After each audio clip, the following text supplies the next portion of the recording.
صدای محبوب برای نسل‌های افغانستان، حتی در زمانی که موسیقی در افغانستان را ممنوع کردند.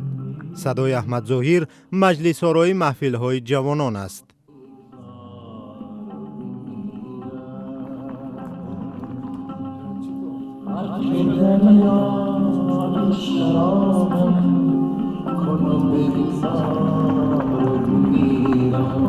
و من از دوره نوجوانی که آشنا شدم امروی آهنگای ظاهر بسیار خاص برام معلوم شد و من یک علاقه خاص نشان دادم و تا امروز گاه در بعضی شب نشینی ها امروی دوستا و بعضی حالت های احساسی که پیش میشه برم حتما سراغ آهنگای ظاهر میرم.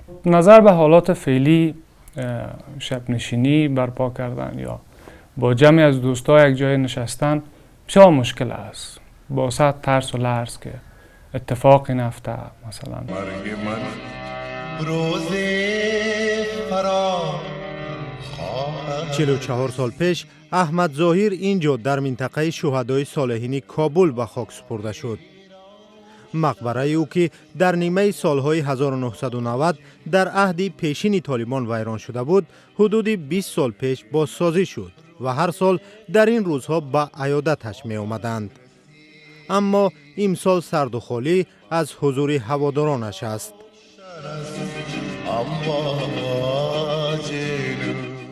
حتی رستورانی به نام کلبه احمد ظاهر که در نزدیکی خانه او بود بسته است و تمام نشانه های او را از در و دیوار رستوران برچیدند.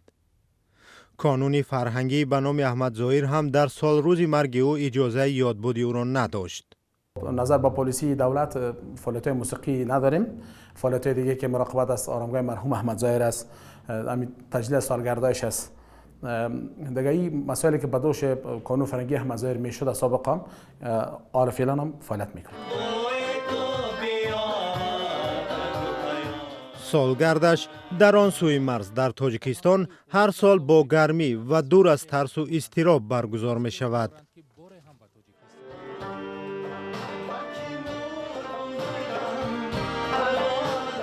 احمد ظاهر که روایتی از نسل این دوره افغانستان بود، 44 سال پیش در روز 14 یونی سال 1979 در یک صدمه شبهه برانگیز نقلیاتی در ولایت پروان جان باخت. ادعای وجود دارد که مقامات دولتی در مرگ او نقش داشتند، اما هیچ تحقیقات رسمی و بی‌طرفانه مرگ او صورت نگرفت. احمد ظاهر تنها 2 آهنگ در تلویزیون ملی افغانستان ضبط کرده است، اما در کنار آن 14 آلبوم صوتی، 10 سرود مجلسی او وردی زبان هاست. حتی در این روزهایی که شنیدن و اجرای موسیقی در افغانستان گناه شمرده می شود.